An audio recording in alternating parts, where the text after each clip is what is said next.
আসসালামু আলাইকুম। আশা করি সবাই ভালো আছেন। আমিও আল্লাহর রহমতে ভালো আছি। তো সবসময়ের মতো আমি বেরিয়ে পড়েছি ঘুরতে। আজকে আমি নৌকা ভ্রমণ করব। সারাদিন নৌকায় ঘুরব সমস্ত নদী। ঘুরে আবার ব্যাক করব বাসায়। তো আমি এখন যেই পরিবেশে আছি সেই পরিবেশটা অসম্ভব সুন্দর। মৃদু বাতাস। মৃদু বাতাস বললে ভুল হবে। অনেক জোরেই ছিল বাতাস। নদীর কলতান।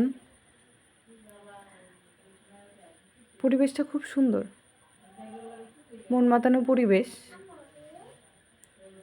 সবাই আমার মতো ঘুরে বেড়াবেন, নদী ঘুরে দেখবেন। নদীগুলো খুবই সুন্দর। নদীর পাশে বসে থাকলে মনটা ভালো হয়ে যায়। যাদের মনে কষ্ট আছে এই নদীর শীতল বাতাসে সব কষ্ট বিলীন হয়ে যাবে, নদীর পানির সাথে মিশে যাবে। সবাই নিজেকে সময় দিবেন।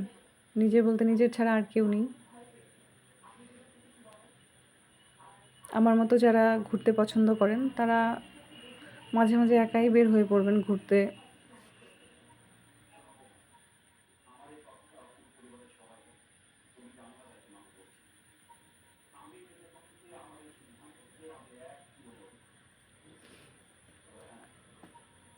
ওই যে অনেক দূরে নৌকা দেখা যাচ্ছে, নৌকাগুলো খুব সুন্দর।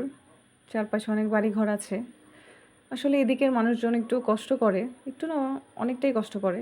ওরা বাইক নিয়ে স্টিমারে করে যায়, আবার সেই বাইক নিয়ে আবার আসে, কাজের জন্য নিয়ে যায়। তারা চাইলেও হাতের কাছে সহজে সব কিছু পায় না। দুর্বোধ্য জীবন, অনেক কষ্ট করে থাকতে হয় যদিও তাদের।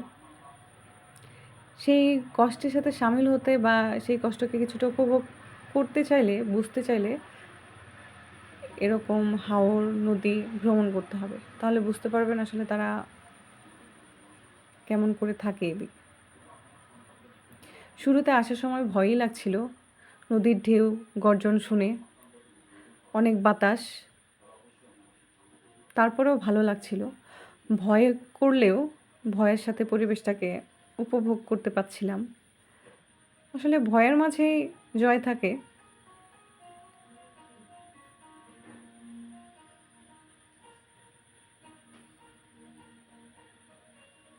খুব সুন্দর পরিবেশ। ঢেউগুলো যেন হাতছানি দিয়ে ডাকছে।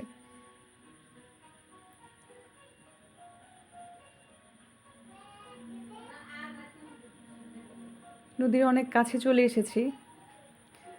সাঁতার পারলে আর একটু কাছে যেতাম, যেহেতু সাঁতার পারি না তাই একটু দূর থেকেই আপনাদেরকে দেখানোর চেষ্টা করলাম কত পানি চারদিকে। আসলে নদীতে জোয়ার না থাকলে নদীর সৌন্দর্য বোঝা যায় না। ভরা জোয়ারে নদীর সৌন্দর্য বিরাজমান। তো সবাই ভালো থাকবেন। আমার ভ্রমণ শেষ, বিদায় নিচ্ছি। সবাই নদী ভ্রমণ করবেন।